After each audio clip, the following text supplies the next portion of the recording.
Yo, so I just saw this video by Tone Talks saying why ADOS Black America does not support Donald Trump. Explain. And in this video, as you can see, I like this video. In this video, he was kind of breaking down um, his opinion on Tariq Nasheed's post because Tariq Nasheed has been putting up some wild posts. Okay. And some of the posts that he's been putting up have kind of been feeding into some of the negative connotations that come up whenever ADOS is brought up, like anti-immigrant. A lot of that stuff comes from, um, I guess you could say it's like a combination of Yvette Carnell and Tariq Nasheed. Not so much, Tone Talks. Tone Talks, he's kind of respectfully, he's not, to my knowledge, he's never really disrespected any immigrants beyond saying that, hey, these aren't, those people aren't like us and we aren't like them. That's been his thing, differentiating. So I don't think Tone Talks has really been on some kind of xenophobic as far as like Tariq Nasheed and Yvette Carnell. Yeah, maybe you could say that. Maybe you could say that. But I think Tone Talks is probably the most respectful out of the three. And in this video, Tone Talks basically just separates himself from the whole foundational Black American thing. He respectfully kind of says, look, I don't really get it. I don't really understand it. I don't understand why you come out with a conference pretty much a month before we have our conference, and this competing conference that kind of splits Black people into like different, like basically we already have the ADOS movement. What is a need for a foundational Black American movement if we kind of already have our thing going on and we've invited you to come to the ADOS conference, but for some reason you never showed up? And I don't really know you personally. I don't have your phone number. So a lot of times people like me and you, or people who just watch these videos, we think that they have some kind of connection where they can kind of talk to each other on the phone and discuss these things in private, when a lot of times things that we see aren't really what we think they are. So that's where Tone Talks is saying, look, I don't know what Tariq Nasheed is doing. He's kind of pushing this Black aspiration bootstrap stuff, and that's not in line with the politics that me and Yvette are talking about. We are ADOS. We're not that. We're basically not foundational Black Americans. That whole movement is a Tariq led thing that he's doing, but that we're ADOS. And he's saying we don't support Trump.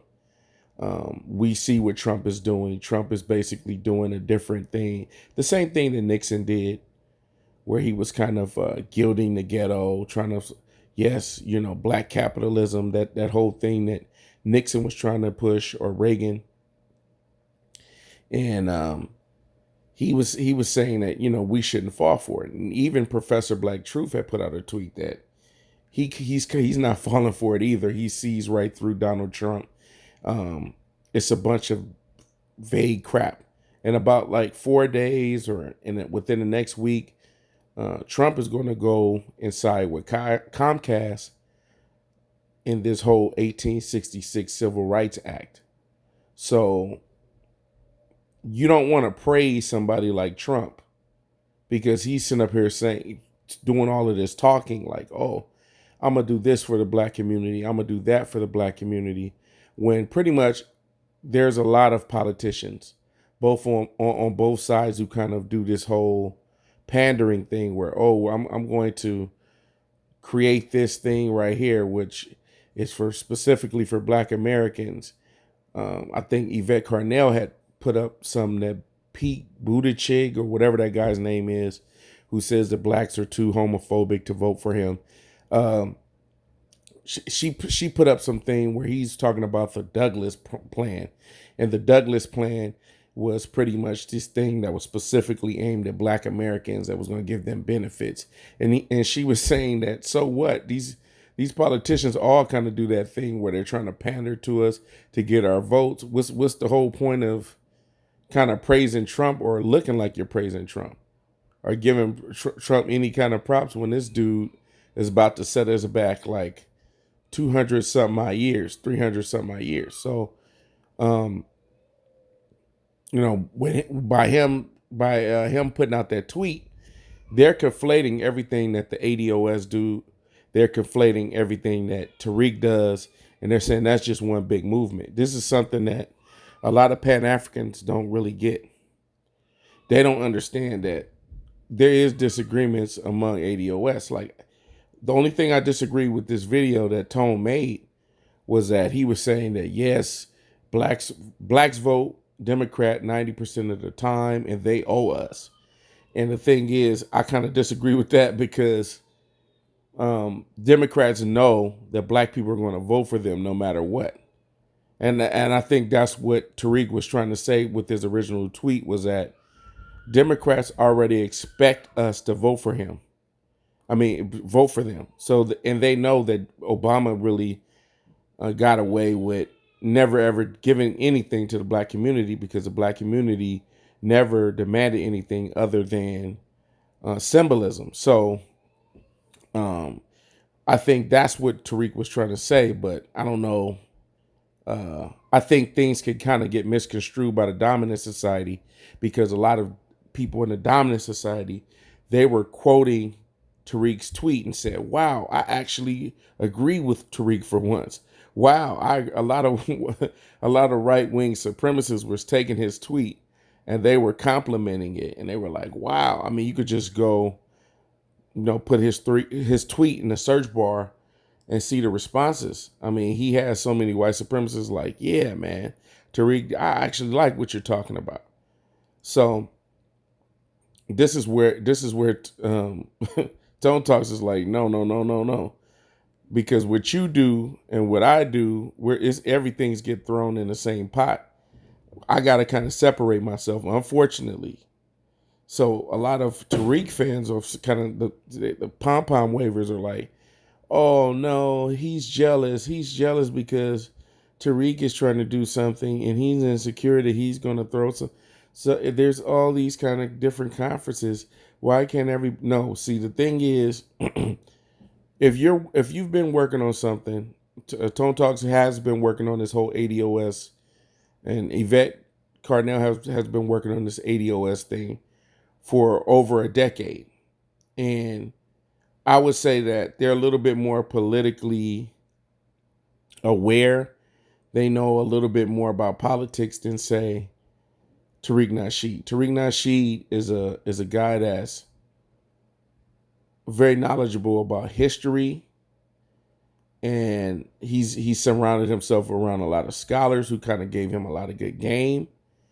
And I think that Tone Talks and Yvette, they're a little bit more, they understand how politics work a little bit better than, I would say, Tariq. So what they're trying to do is kind of differentiate themselves and say, hey, I have no connection to this dude. I don't know what this dude's talking about.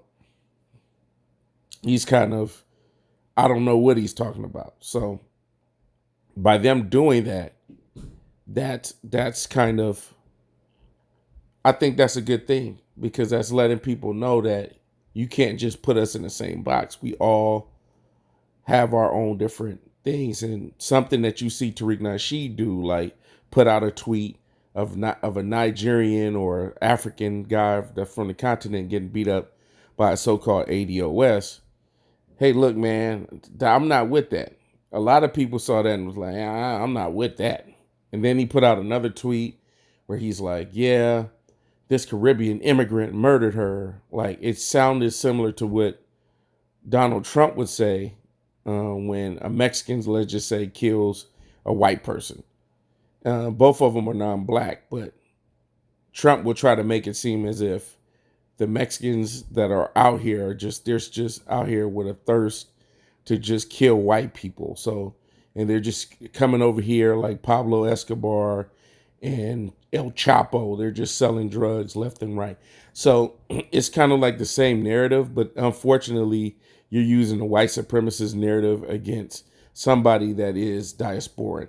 And I'm not with that. I don't really like that stuff that Tariq is doing as of lately. It's been very, very strange. It's been very agent-esque. It's been very weird. This dude went from promoting RBG scholars to kind of shitting on RBG scholars by saying that anyone who has an RBG flag is an agent, kind of shitting on grassroots when a lot of people in his documentaries have been grassroots. And he's embraced himself and wrapped himself around this flag that hasn't given black people any kind of equal justice, no matter what. And I see Yvette Carnell and Tone Talks kind of trying to push this whole flag hugging stuff too. And I've never been a fan of the flag hugging. You know, I've never denied that I'm an American descendant of chattel slavery, but at the same time, you'll never see me just flag hugging and accepting of a flag that has mistreated our people. It doesn't matter that we've built this country. What difference does it make if you built this country, if your blood, sweat, and tears have been in this soil, and you fought on every single war when the laws don't respect you, the Congress don't respect you, your constitutional rights aren't being properly afforded. So I don't know. You know, we still have an issue with mass incarceration. We still have issues with the educational system. You hear about teachers beating up little black kids. You hear about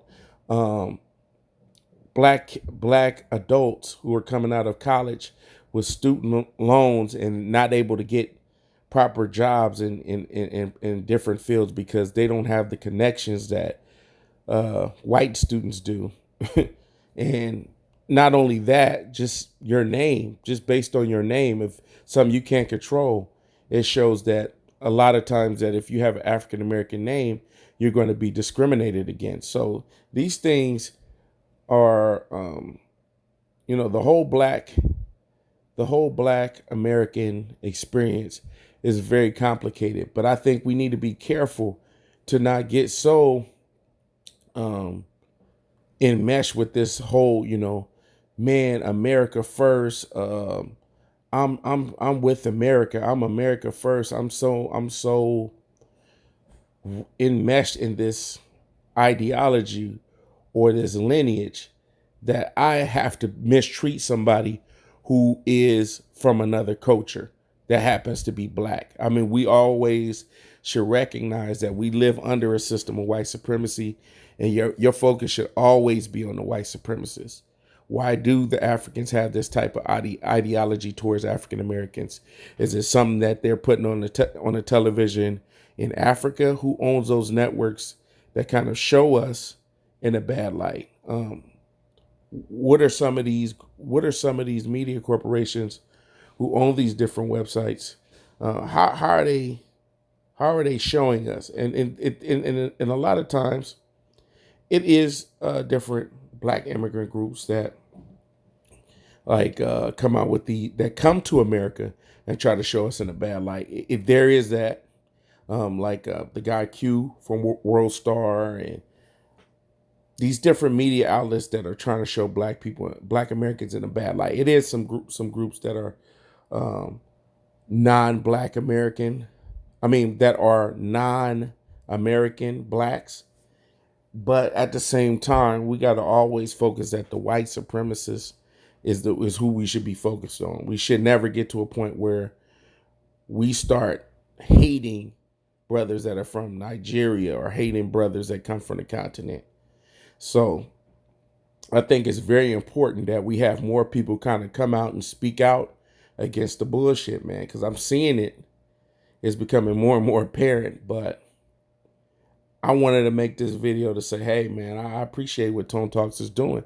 And I respect him. And I think that he's right, everything in this video, but he has to get off of this thing like the Democrats owe us. The Democrats don't owe us anything. They just look at us as a guaranteed vote. And unfortunately, I think that at times Tone Talks and Yvette are a little bit too much to the left. And sometimes I think that Tariq is a little bit, even though he says he isn't conservative, he's a little bit on, a lot of things that he says is a little bit on, right wing. So it's like one leans left, one leans right. It depends on what you ascribe to and what you believe. So that concludes the video, man. I'm out.